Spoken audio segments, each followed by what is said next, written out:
તો વિગતવાર સમાચાર જોઈએ। વાત કરીએ અમદાવાદના એસજી હાઈવે પર ફરી એક વખત અકસ્માત સર્જાયો છે। સાયન્સ સિટી ફ્લાયઓવર બ્રિજ નજીક અકસ્માત સર્જાયો। કાર ચાલકે મોપેડ ચાલકને ટક્કર મારી હતી। કાર ચાલક દારૂના નશામાં હોવાનો આક્ષેપ થઈ રહ્યો છે। કારમાંથી દારૂની બોટલ પણ મળી આવી છે કે જ્યાં અકસ્માત પછી ગાડી મૂકીને આ કાર ચાલક ફરાર થયો છે।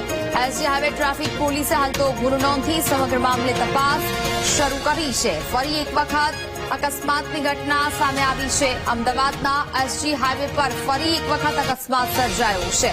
હાલ તો આ કાર ચાલક નશાની હાલતમાં હોવાનું પણ સામે આવી રહ્યું છે। અકસ્માત કરીને ગાડી મૂકીને આ કાર ચાલક ફરાર થઈ ગયો છે। એસજી હાઈવે ટ્રાફિક પોલીસે સમગ્ર મામલે ગુનો નોંધીને હવે તપાસ છે તે શરૂ કરી છે। સંવાદદાતા અનિતા ફોન લાઈન પર જોડાયા છે। અનિતા, અમદાવાદના એસજી હાઈવે પર ફરી અકસ્માત સર્જાયો છે, શું વિગત?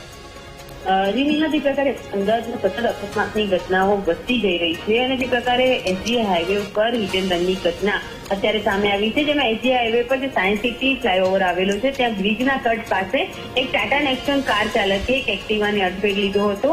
સતત આ બ્રિજ ઉપર અનેક ઘટનાઓ બની છે, અનેક લોકોના મૃત્યુ થયા હોવાની પણ માહિતી અગાઉ આવી હતી અને જે પ્રકારે અકસ્માત સતત વધી રહ્યા છે। આ ઘટનામાં તો એક વ્યક્તિ ઇજાગ્રસ્ત થયો છે, તેને સારવાર માટે હોસ્પિટલ ખસેડવામાં આવ્યો છે। ટ્રાફિક પોલીસે પણ આ જે ઘટના બની હતી જેને લઈને તપાસ કરી હતી। ખાસ તો આ જે વ્યક્તિ જે છે તે સાણંદમાં જે આ ફાર્મની અંદર નોકરી કરતો હતો ને મોડી રાત્રે એક્ટિવા લઈને જે ઘર તરફ જઈ રહ્યો હતો એ દરમિયાન આ કાર ચાલકે ખૂબ ઝડપે ગાડી ચલાવીને ટક્કર મારી હતી અને ત્યાંથી ફરાર થઈ ગયો હતો।